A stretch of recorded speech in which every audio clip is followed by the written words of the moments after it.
All right, let's get started with calculating these limits. So if we're following our algorithm, first thing we always want to do is just plug in and see what we get. If we go ahead and do this, we will get, in the top, we will get 4 plus 2 is 6, minus 6 is 0, and the bottom, 2 minus 2 is 0.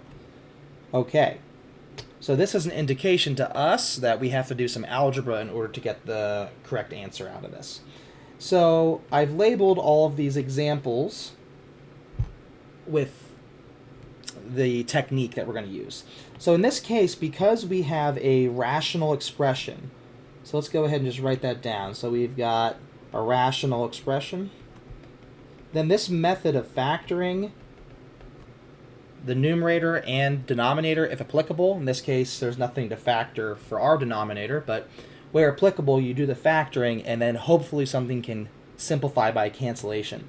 So for rational expressions, let's go ahead and try this.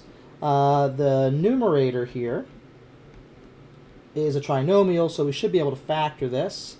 And you'll get really good at doing these, and you'll be able to look for clues. Because you might immediately look at this, and maybe you're not that great at factoring, or maybe it's a little slow for you sometimes. Or maybe the expression here, this one's not particularly complicated, but you may encounter things that really look complicated. And if you don't know where to start to look for factors, always look at the denominator. Our goal is to be able to evaluate this, so it would really make sense if one of these factors were an x minus 2. Because if the factor were an x minus 2, that means eventually we could cancel those. So it's a pretty good bet that one of the factors of this trinomial is in fact x minus 2. With that sort of initial guess, you can use that to help you figure out what the other factor is. So in this case here, it would be x plus 3, and you can go ahead and FOIL that out and check that it does work out. Once you have that, of course, you can do your cancellations. And notice here that I am rewriting this limit in front.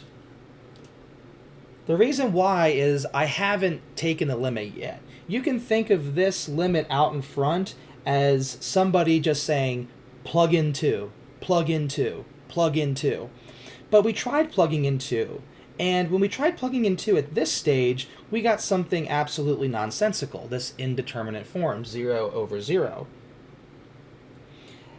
So then that's a clue to us. We need to do some algebra and hopefully cancel something. As soon as we do this algebra, which amounted to, in this context, factoring and canceling, we now are left with this expression. Now in this expression, this instruction here says plug in 2. Okay, so now we can plug in 2. And we get 5. And since 5 is a real number, and this expression here is certainly an elementary function, it's continuous in fact. This is continuous. It's a line.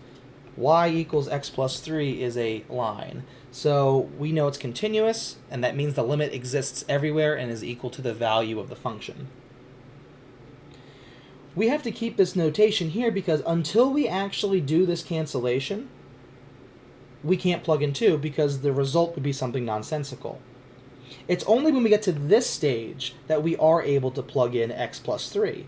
And you can't leave this out, because if you leave that out, so let's move this away, and you just have this, then you're saying plugging in 2 for x results in x plus 3. But that's a lie, clearly, because the only way that these instructions would vanish from this line to this line is if you followed those instructions. In other words, plugging in 2.